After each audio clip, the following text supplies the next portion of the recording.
you serious? Y'all are the priority. All right, brother. How does it feel? The most buzzed about from everywhere I've gone the last 2 or 3 days. Everybody's talking about they can't wait to premiere this movie. How does that feel? You know what? It feels good. It does. To have, to sacrifice so much for a project and to have such defense and fear surrounding the core story, its fruition. It feels good to know that it now exists, and that people that may not have believed in the project know that it's possible for us to tell our own narrative, to create our own content, to raise our own money, to direct our own films. It was kind of like the risk I took was one that I wanted to, if it were successful, to kind of, be a template for young up-and-coming artists and artists that aren't so young and up-and-coming, that we can take control, that we can control our narrative and our faith. If we do remember the mustard seed, great things can happen. So it feels good. The buzz is good, but I think I've already won. All of this is a bonus to me.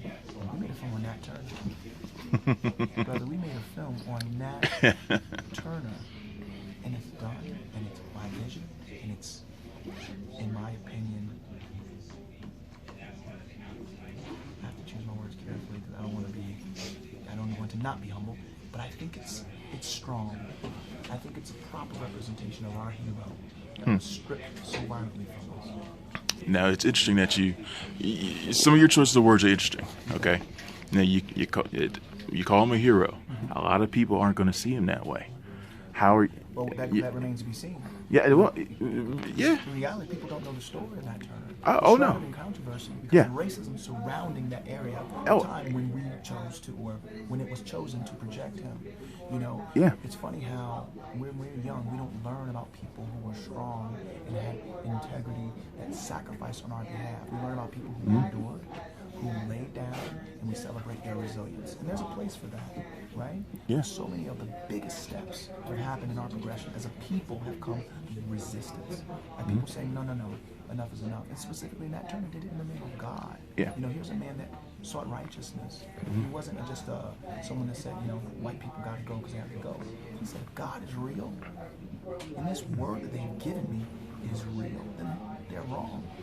Or they're right, and this book is wrong. This book is wrong. There is no God. There is no God, then what am I doing? He's reading God is on the side of the oppressed. He's reading stories. He's teaching him about how God was on the side of Israel. Israel was delivered. Imagine this man's thought process when it came to the atrocities around him. When he started to understand, maybe the Lord put me here for something. The elders spoke power into him. This is historical. He was said to be a prophet when he was a kid. That he would do great things, that he would bring a message as a kid. We don't speak power into our kids enough, not that type of prophecy. So knowing as you read this book, you can wait a minute, God, and then say, wait, maybe this fits that promise that I was talking about, that I was told about. Mm-hmm. There's no controversy in that. Maybe I totally agree with you, but do there's probably going to be some pushback. Guess what? That pushback requires intelligence. It requires research. Knowledge. Yeah, knowledge of right. Right? Mm-hmm. If the criticism is based on their research in Nat Turner, I won already. We have a conversation about Nat Turner. Right. Great. Okay, Nate, so here we are. Let's go 6-9 months ahead, right? Okay. And your movie has been picked up, it's getting distribution. Sure. So the bottom line is that even though you've got a film and you've told a story, the story has to be spread to as many people as possible. Sure. So how when the way the quote unquote urban or black films are portrayed. Yeah. They try to minimize it. It's true, but I also know that when you go to get financing, they say, the powers that be say, people don't want to see African Americans abroad. Just do it. You have a period drama with an African American lead. It's not going to work. No one's going to put money in that, right? If I subscribe to doubt and fear, we would not be here talking, right? The reality is you can't hide the film. You can't hide this film. It exists. If people want to seek this film out, whatever distribution model we have, they will seek it out. You know what I mean? Our films are supported. Our films make money. The myth is that we make films and they bomb. That's not the case. Recognized or not recognized. Straight out of Compton. That's the barometer of change, right? Absolutely. The whole idea. People don't want to see film.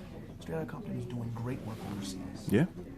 Right, and that is as urban a a title as you can put on a film, right? So we just have to stop subscribing to these ideas that are self-perpetuating, but seemingly start nowhere, right? When someone says, "Oh, people don't want to see you," like, really?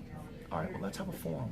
Let's have a film forum, right? And bring the heads of all the forum and put them all in a room. Let's have this conversation. And all of a sudden, no, he said, all the fingers are going to be pointing, because you won't be able to find the person that stands up and says, that is right and this is why, and we're not, there's no way to fix it. Right? You get what I'm saying? So Absolutely. I think there will be a platform for this film regardless, because there's a hungry people that want to be fed, that want to see a man that's not being leaned up with a stick propped in his back, but standing on his own 2 feet, and that said, my people are worth protecting in the name of God.